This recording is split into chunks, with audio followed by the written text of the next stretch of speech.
মোৰ ঘৰ হ'ল পশ্চিম গোলাগাঁও, ডাকঘৰ হ'ল গোলাগাঁও আৰু থানা হ'ল চিমলা।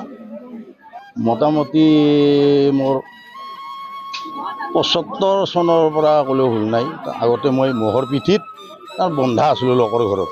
এনে বন্ধা থাকোঁতে এনে বাঁহী বজাই ভাল পাওঁ, বনাই ভাল পাওঁ, এনেকৈ আছিলোঁ। আৰু তাৰপিছত এনেকৈ আমাৰ গাঁৱৰ লোকনৃত্যত নিৰঞ্জন পাঠক নামৰ একজন মানুহৰ লগত বৈঠকীত এনে লোকগীত বজাওঁ।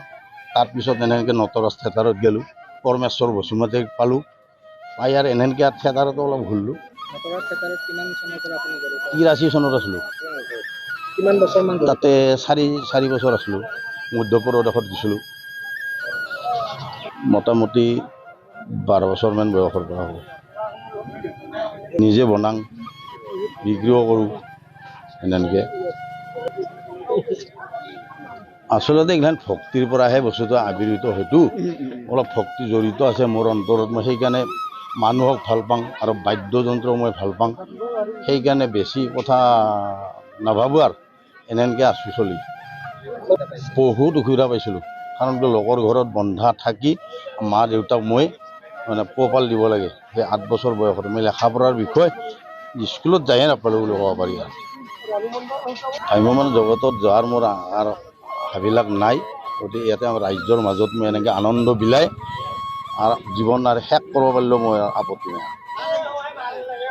অসুবিধাটো আৰু মানুহৰ জীৱনত যেনে দিন ৰাতি হৈ মাত্ৰ দিনটো, সুখৰ দুখৰ লগতে জীৱনটো বুলি কৈছে। গতিকে এনেকৈ মই অসুবিধা একো মানে আনন্দত আছোঁ। আৰু পৰিয়ালত আমাৰ এতিয়া বৰ্তমান আমাৰ মিছেছ আছে আৰু ল'ৰা একজন, বোৱাৰী, নাতিনী 2জনী আছে। এয়ে আৰু পৰিয়াল। বাঁহী যেনে এৰ পৰা এ শাৰ্প, বিৰ পৰা চি, ডি শাৰ্প চবখিনি পাব। 500 টকা, 1200 টকা। ডাবুল এফৰ বাঁহী যদি বিক্ৰী কৰিব লগা হয় সেইটো 1200 টকা হয়। ডি শাৰ্পৰ বাঁহী 1200 টকা হয়। এই বাক্সাৰ বজাৰত চিমলা বজাৰ আছে, তাৰপিছত আমাৰ নলবাৰীৰ শুক্ৰবাৰ আছে, তাৰপিছত শিলবাৰী আছে মঙলবাৰ, বুধবাৰ আছে, শনিবাৰ আছে জালাঘাট।